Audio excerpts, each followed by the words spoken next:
नमस्कार विद्यार्थी मित्रांनो, मागच्या तासाला आपण वर्णमालेविषयी माहिती पाहिली. वर्ण म्हणजे काय, वर्णाचे प्रकार किती आहेत,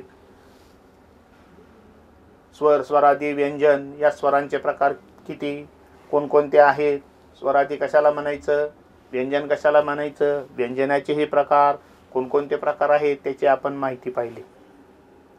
आज आपण शब्द विचार या व्याकरणाच्या भागावर आपण आज अभ्यासणार आहोत.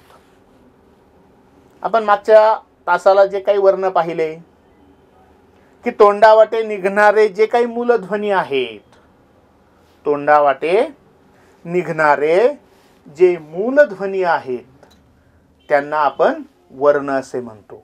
बरोबर. हे ध्वनी जे आपण तोंडावाटी बोलतो ते तोंडावाटे बोलणारे जे ध्वनी आहेत त्या ध्वनींना, जे मूलध्वनी आहेत त्या मूलध्वनींनाच वर्ण म्हणतात. आणि मग हे ध्वनी आपण कागदावर लिहून दाखवताना, हे ध्वनी आपण कागदावर लिहून दाखवताना जे विशिष्ट चिन्ह दाखवतो, का आपण जे बोलतो ते लिहिताना म्हणल्यानंतर काहीतरी चिन्ह असतील, काहीतरी अक्षर असतील, काहीतरी रेषा असतील, ते चिन्ह जे दाखवतो किंवा जे चिन्ह वापरतो या ध्वनीच्या चिन्हांनाच आपण म्हणतो अक्षरे. आपण काय म्हणतो? अक्षरे. उदाहरणार्थ द्यायचं म्हणलं तर ब, द, ब, द आणि क ही तीन आपल्याला वर्ण दिलेले आहेत. आपण यांचा उच्चार आपण आपल्या तोंडावाटे केला. हे जे मूलध्वनी आहेत ब, द, क. आता ब जरी हा वर्ण असला तरी याच्यामध्ये स्वर मिसळलेला आहे. द हा शब्द असला, हा वर्ण असला तरी याच्यामध्येही स्वर मिसळलेला आहे. क हा वर्ण असला तरी या क मध्ये सुद्धा स्वर मिसळलेला आहे.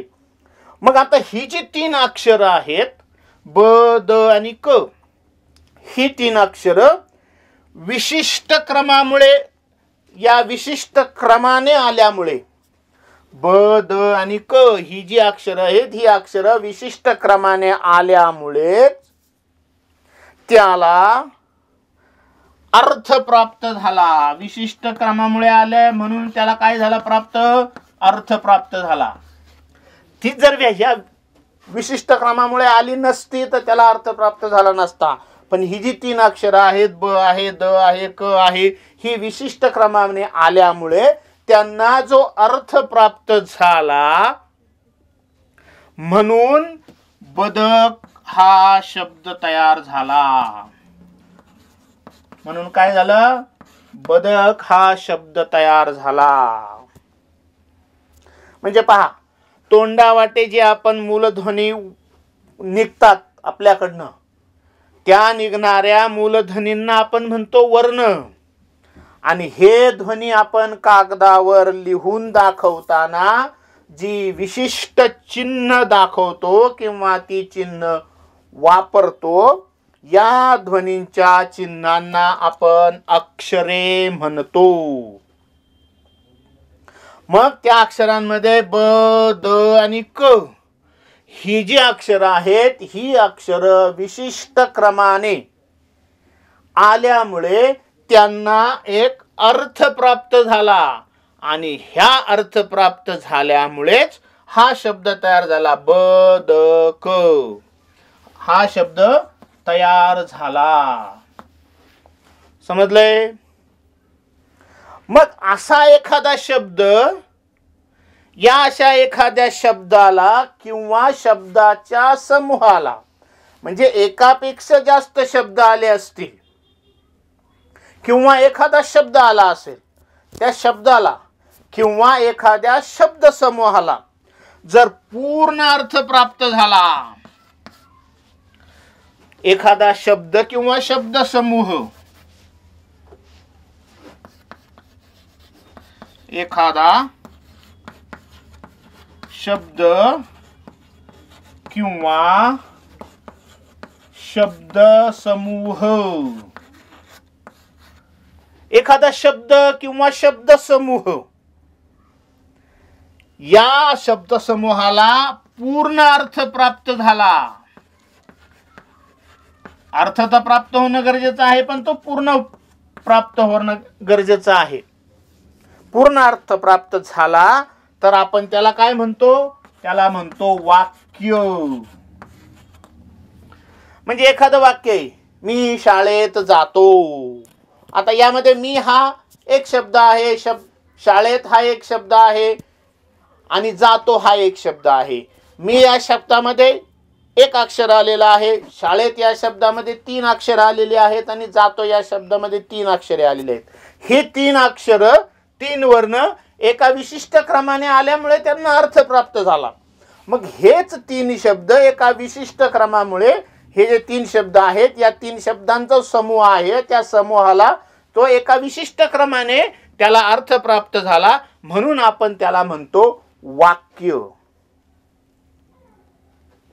म्हणजेच बदक पाण्यात पोहते. हे जर वाक्य आपण घेतलं, बदक पाण्यात पोहते, हे वाक्य, या वाक्यामध्ये 3 पद आहेत. एक आहे बदक, दुसरं आहे पाण्यात, तिसरं आहे पोहते. मग हे जे 3 पद आहेत किंवा त्याचे 3 शब्द आहेत, यामध्ये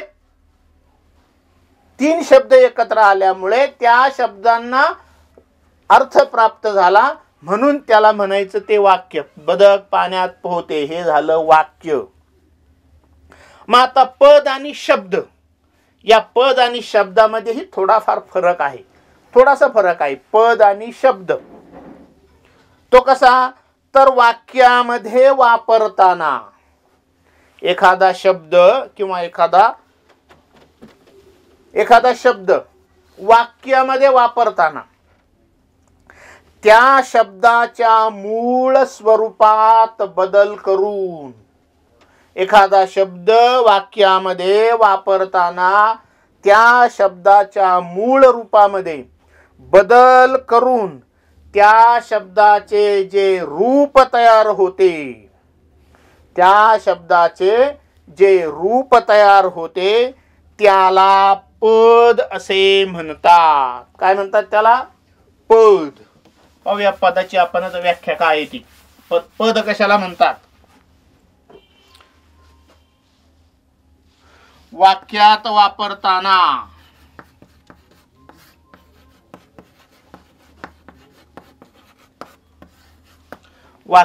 वापरताना शब्दाच्या मूळ स्वरूपात,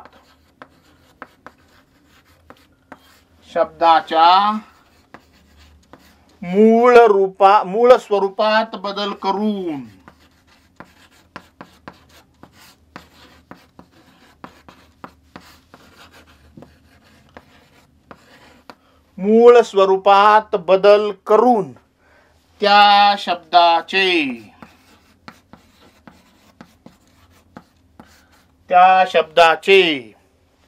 जे रूप तयार होते,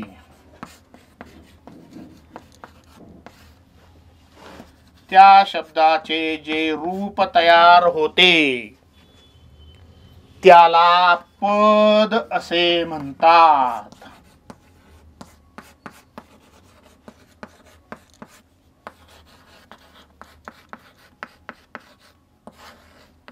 त्याला काय म्हणतात? पद. म्हणजे एखादं वाक्य वापरताना एखादा शब्द असेल, त्या शब्दाच्या स्वरूपामध्ये जर बदल केला आणि तो बदल करून जे शब्दाचं रूप तयार होतं त्या रूपाला पद असे म्हणतात. परंतु हे जरी असलं, परंतु व्याकरणामध्ये पदाला देखील स्थूल मानाने, परंतु व्याकरणात आपण पद कशाला जे म्हणतात ते आपण पाहिलं, पण व्याकरणामध्ये स्थूल मानाने याच पदाला काय म्हटलेलं आहे? शब्द. स्थूल मानानेच या व्याकरणामध्ये याच पदाला शब्द म्हटलेला आहे. उदाहरण द्यायचं म्हटलं तर स्वातीने. स्वातीने हे पद आहे. स्वातीने हे पद आहे, पण यामध्ये मूळ शब्द आहे स्वाती. मूळ शब्द काय आहे? स्वाती. पण या मूळ रूपामध्ये बदल झालेला आहे आणि जे रूप तयार झालंय ते स्वातीने, म्हणून स्वातीने हे आहे पद, पण त्याचा मूळ शब्द आहे स्वाती. म्हणूनच मूळ शब्दाला व्याकरणामध्ये प्रकृती असे म्हणतात.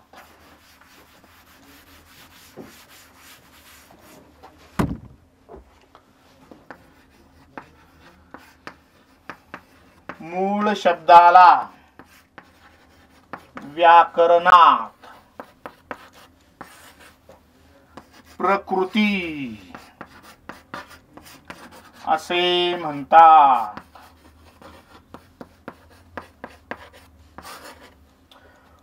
म्हणजे व्याकरणामध्ये जो मूळ शब्द असतो त्या मूळ शब्दाला म्हणायचं प्रकृती. आणि मूळ रूपाला, दुसरा आहे मूळ रूपाला प्रत्यय लागून आणि मूळ रूपाला प्रत्यय लागून जे रूप झाले किंवा जे रूप होते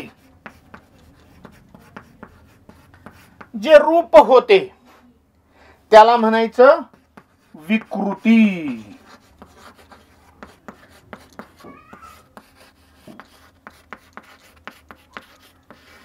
त्याला काय म्हणतात? विकृती. म्हणजे पहा, मूळ शब्द आहे, त्या मूळ शब्दाला व्याकरणामध्ये काय म्हणतात? प्रकृती. आणि त्याच मूळ रूपाला प्रत्यय लागून जे रूप तयार होतं त्याला म्हणतात विकृती. उदाहरण द्यायचं म्हणलं तर स्वातीने हा जर शब्द पाहिला तर स्वातीने ही झाली विकृती. हा जो व्याकरणामध्ये याला म्हणायचं विकृती, पण यातला जो स्वाती हा शब्द आहे तो आहे प्रकृती. हा शब्द आहे प्रकृती. विकृती म्हणजेच शब्दाच्या मूळ रूपाचे बदललेले स्वरूप. विकृती म्हणजे काय? तर शब्दाच्या मूळ रूपाचे बदललेले स्वरूप.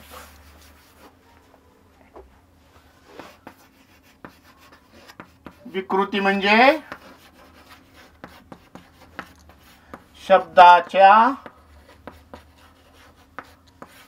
मूळ रूपाचे बदललेले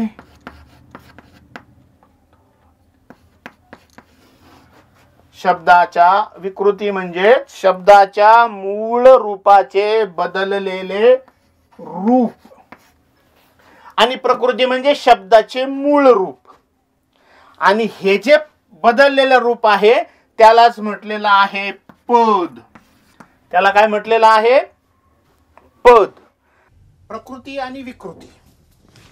प्रकृती कशाला म्हणायचं? जो मूळ शब्द असतो त्याला म्हणायचं प्रकृती. आणि ज्या मूळ शब्दामध्ये त्या रूपामध्ये जो बदल झालेला असतो त्या मूळ रूपामध्ये बदललेल्या रूपाला म्हणायचं विकृती. म्हणजे आपण वर्णविचार पाहिले, स्वर, स्वरादी, व्यंजन, त्याचे प्रकार पाहिले. आता आपल्याला शब्दांच्या जाती, या शब्दांच्या जातीचा अभ्यास करायचा आहे. मागच्या वर्षीच्या अभ्यासामध्ये आपण शब्दाच्या जाती पाहिल्या.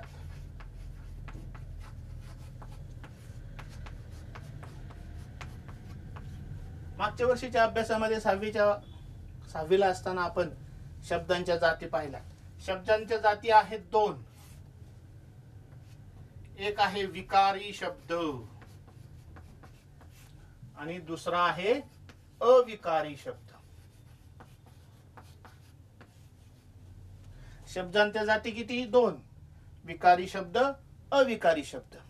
विकारी शब्दांमध्ये कोणकोणती येतात? नाम, सर्वनाम, विशेषण आणि क्रियापद. हे विकारी शब्दांमध्ये येतात. अविकारी शब्दांमध्ये क्रिया, विशेषण, अव्यय शब्दयोगी अव्यय, उभयान्वयी अव्यय आणि केवल प्रयोगी अव्यय.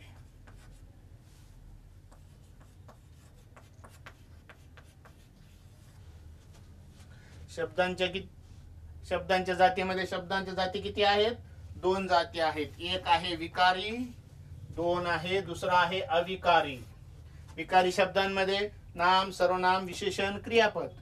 अविकारी शब्दांमध्ये क्रिया, विशेषण अव्यय, शब्दयोगी अव्यय, उभयान्वयी अव्यय आणि केवल प्रयोगी अव्यय.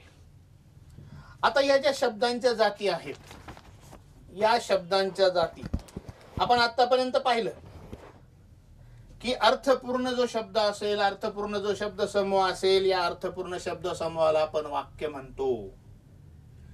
मग या वाक्यामधील शब्द ही वेगवेगळी कार्य करत असतात. जरी एखादं वाक्य असेल, त्या वाक्यामध्ये जरी वेगवेगळी शब्द असली तरी प्रत्येक शब्दाचं कार्य हे वेगवेगळं असतं. आणि ही अशी जी काही शब्दांची कार्य आहेत, अशी शब्दांची कार्य ही आहेत 8. आणि त्या कार्यांनाच म्हणायचंय शब्दांच्या जाती. काय म्हणायचंय? शब्दांच्या जाती. मग शब्दांच्या जाती किती आहेत? तर आहेत 8. या 8 मध्ये त्याचे 2 प्रकार पडतात. एक विकारी, त्यालाच म्हणायचं सव्यय, आणि जो अविकारी आहे त्याला म्हणायचं अव्यय. शब्दांच्या जाती 8, त्याचे प्रकार 2. एक आहे विकारी किंवा सव्यय, दुसरा आहे अविकारी किंवा अव्यय. मग या विकारी जे शब्द आहेत त्यामध्ये नाम, सर्वनाम, विशेषण, क्रियापद, या प्रत्येकाचा आपण अर्थ पाहणार आहोत, व्याख्या पाहणार आहोत, त्याची उदाहरणं पाहणार आहोत. त्यातला पहिला जो विकारी प्रकार आहे, विकार म्हणजे बदल होणे. विकार म्हणजे काय? तर बदल होणे. की हे नाम असेल, सर्वनाम असेल, विशेषण असेल, क्रियापद असेल, यांच्या मूळ रूपामध्ये बदल होतो. विकार म्हणजेच व्यय, व्यय म्हणजेच बदल. मग त्यातला आपण पहिलं जे विकारी शब्द आहे नाम, त्याची व्याख्या पाहूया.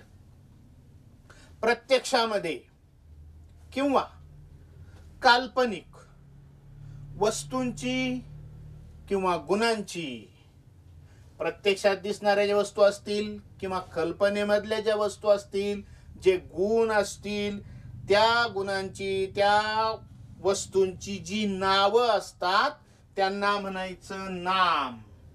कशाला म्हणायचं नाम?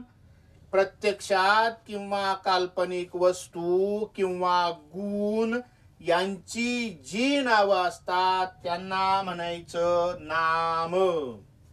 उदाहरणार्थ रमेश, मुलगा, परी, धैर्य, गोडी, फूल इत्यादी. पहा, शब्दांच्या जाती 8, त्याचे प्रकार 2. विकारी शब्द, अविकारी शब्द. विकारी शब्दामधला पहिला प्रकार नाम. नाम म्हणजे काय? तर प्रत्यक्षामध्ये किंवा काल्पनिक जी वस्तू असेल, जे गुण असतील, त्याला दिलेलं जे नाव आहे त्याला म्हणायचं नाम.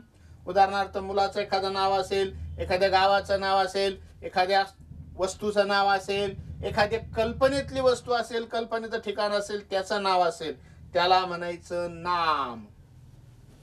या नामाचा दुसरा प्रकार, या विकारी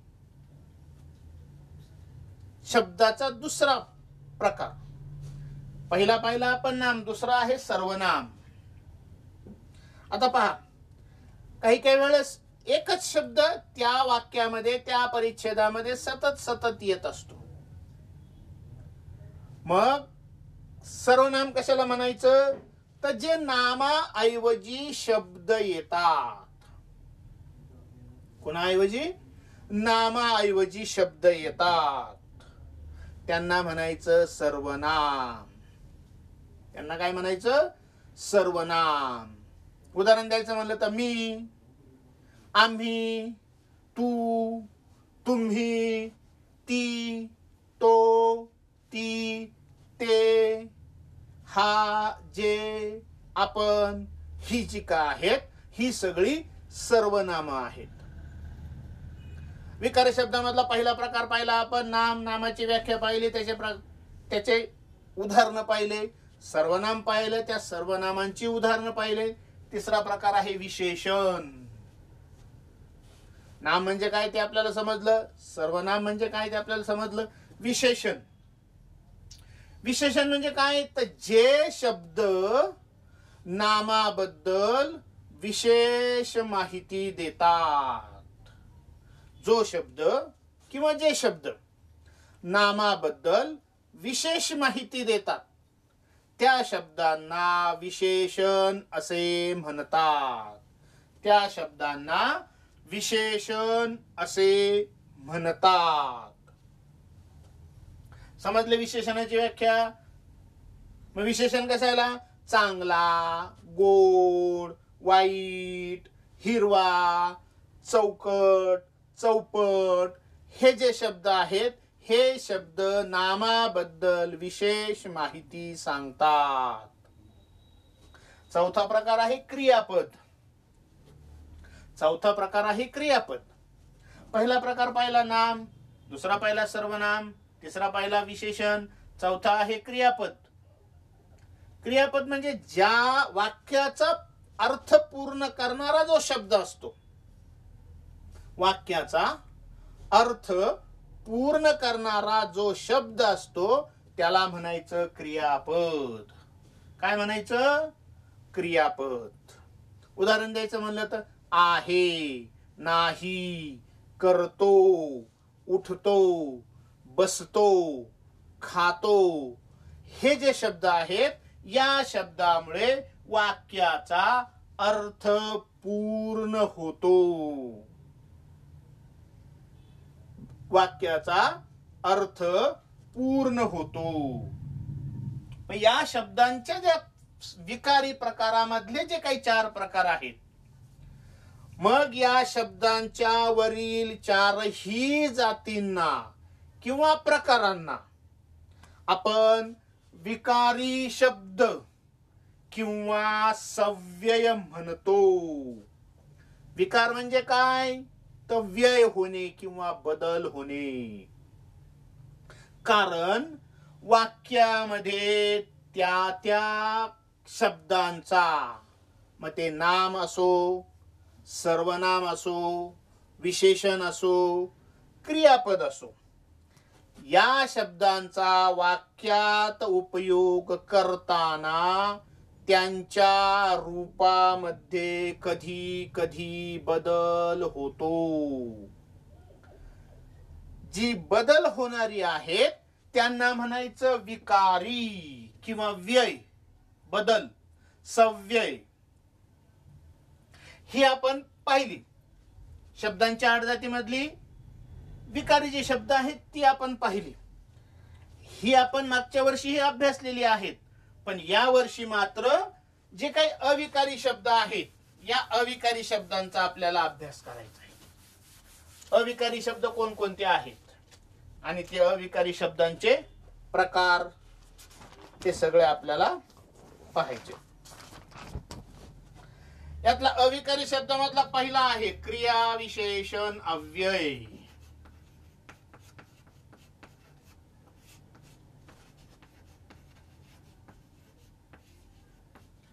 पहिला प्रकार कोणता आहे, क्रिया विशेषण अव्यय. या विकारी शब्दांमध्ये आपण पाहिलं नाम, सर्वनाम, विशेषण, क्रियापद, यांचे अर्थ पाहिले, यांची व्याख्या पाहिली, यांची उदाहरणं पाहिली.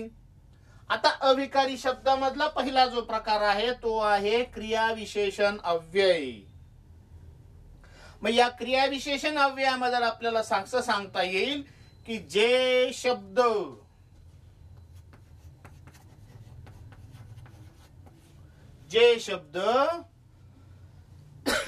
क्रियापदाबद्दल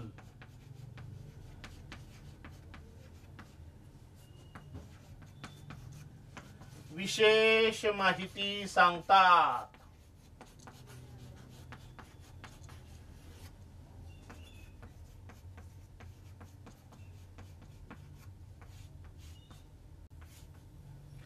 जे शब्द क्रियापदाबद्दल विशेष माहिती सांगतात त्यांना क्रियाविशेषण अव्यय म्हणतात.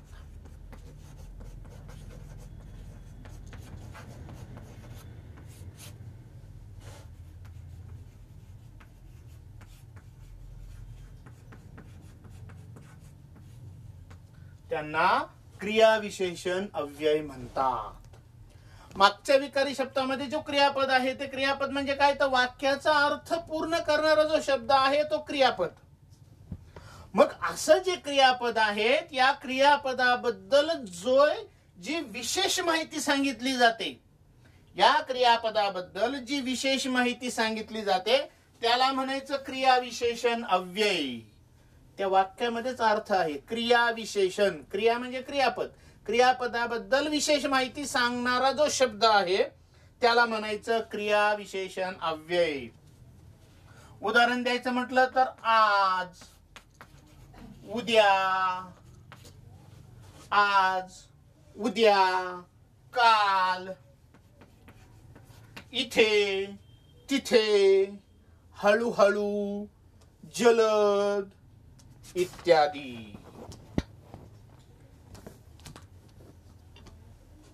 पहा, विकारी शब्द आपण पाहिले. आता अविकारी शब्दांची आपल्याला माहिती पाहिजे.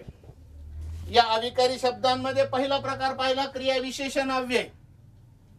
या क्रियाविशेषण अव्ययाची व्याख्या सांगताना जे शब्द किंवा जो शब्द क्रियापदाबद्दल विशेष माहिती सांगतो किंवा सांगते त्या शब्दांना क्रियाविशेषण अव्यय असे म्हणतात. उदाहरणार्थ आज, उद्या, काल, हळूहळू इत्यादी. समजले? दुसरा प्रकार शब्दयोगी अव्यय.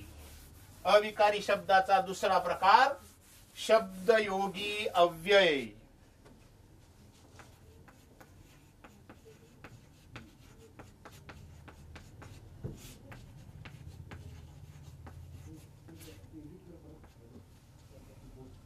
दुसरा प्रकार आपण पाहतोय शब्दयोगी अव्यय. पहिला प्रकार कसा पाहिला आपण, की क्रियापदाबद्दल विशेष माहितीने सांगणारा शब्द. क्रियापदाबद्दल विशेष माहिती सांगणारा शब्द जो असतो त्याला म्हणायचं क्रियाविशेषण अव्यय. दुसरा जो अविकारी शब्दाचा प्रकार आहे शब्दयोगी अव्यय. जे शब्द नामांना किंवा सर्वनामांना, जे शब्द नामांना किंवा सर्वनामांना जोडून येतात.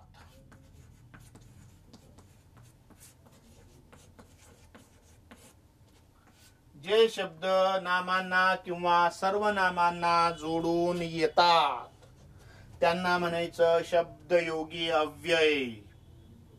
त्यांना काय म्हणायचं? शब्दयोगी अव्यय. म्हणजे ते शब्द नाम असेल सर्वनाम असेल त्यांना जोडून येतात, त्यांच्या बरोबरच येतात, त्यांना म्हणायचं शब्दयोगी अव्यय. उदाहरण द्यायचं म्हणलं तर घराजवळ, घराजवळ, झाडामागे, दारापुढे. हे जे शब्द आहेत याच्यामध्ये नाम आलेलं आहे. घर हे नाम आलेलं आहे आणि नामाबरोबर आलेला, नामाला जोडून आलेला हा शब्द जवळ, म्हणून हे झालं शब्दयोगी अव्यय.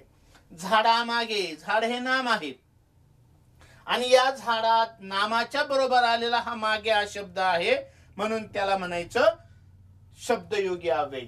तिसरा आहे दारापुढे. दार हे नाम आहे, त्या नामाबरोबर आलेला जो शब्द आहे त्याला म्हणायचं शब्दयोगी अव्यय. समजलं?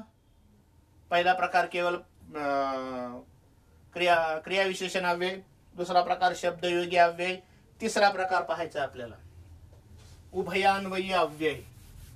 हे चार प्रकार झाल्यानंतर आपण प्रत्येक जे अव्यय आहेत त्या अव्ययांचे प्रकार पाहणार आहोत. तिसरा प्रकार आहे उभयान्वयी अव्यय.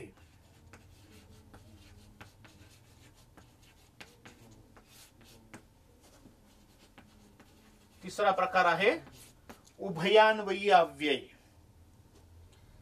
आता या शब्दामध्येच त्याचा अर्थ लपलाय. उभय, उभय म्हणजे दोन. जे शब्द दोन, जे शब्द दोन शब्द किंवा दोन वाक्य, जे शब्द दोन शब्द किंवा दोन वाक्य एकमेकांना जोडतात. जे शब्द दोन शब्द किंवा दोन वाक्य एकमेकांना जोडतात त्यांना म्हणायचं उभयान्वयी अव्यय. काय म्हणायचं? उभयान्वयी अव्यय. उदाहरण द्यायचं. जे शब्द दोन शब्द किंवा दोन वाक्य एकमेकांना जोडतात.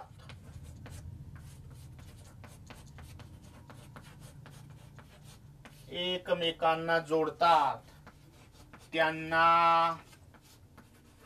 उभयान्वयी अव्यय म्हणतात.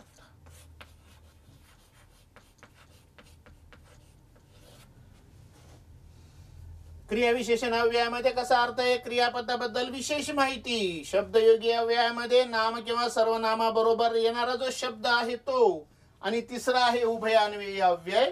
यामध्ये जे शब्द दोन शब्द किंवा दोन वाक्य एकमेकांना जोडतात त्यांना उभयान्वयी अव्यय म्हणतात.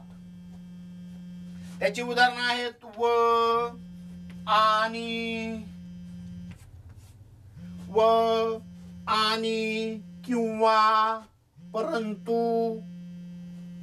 परंतु, पण, म्हणून इत्यादी. हा तिसरा प्रकार आपण पाहिला. आता चौथा प्रकार.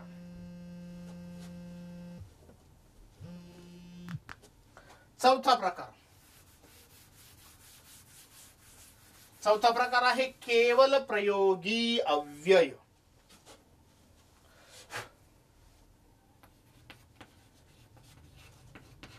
केवल प्रयोगी अव्यय. या अविकारी शब्दांमधला चौथा प्रकार केवल प्रयोगी अव्यय. आता या शब्दामध्येच त्याचा अर्थ आहे केवल. केवल प्रयोगासाठी म्हणून केलेला जो आहे. जे शब्द केवळ फक्त भावना व्यक्त करतात. मनामधल्या ज्या भावना आहेत त्या भावना फक्त व्यक्त करतात असे काही शब्द असतात. आणि त्या शब्दांनाच केवल प्रयोगी अव्यय असे म्हणतात. त्याची व्याख्या करताना आपल्याला म्हणता येईल जे शब्द केवळ भावना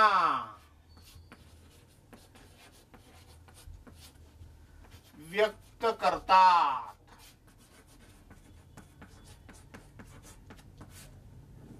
जे शब्द केवळ भावना व्यक्त करतात त्यांना केवल प्रयोगी,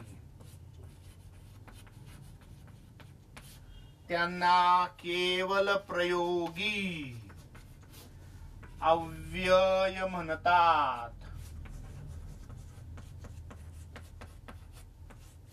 त्यांना केवल प्रयोगी अव्यय म्हणतात. उदाहरण द्यायचं म्हणलं तर अरे रे,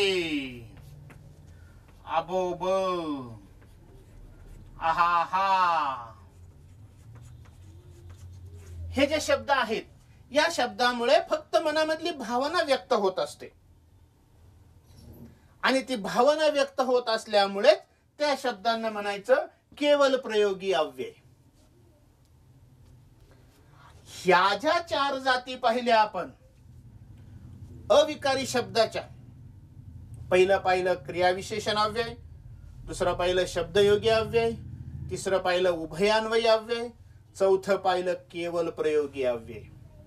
हे जे 4 प्रकार आहेत, या 4 प्रकारांनाच अविकारी शब्द म्हणतात. कारण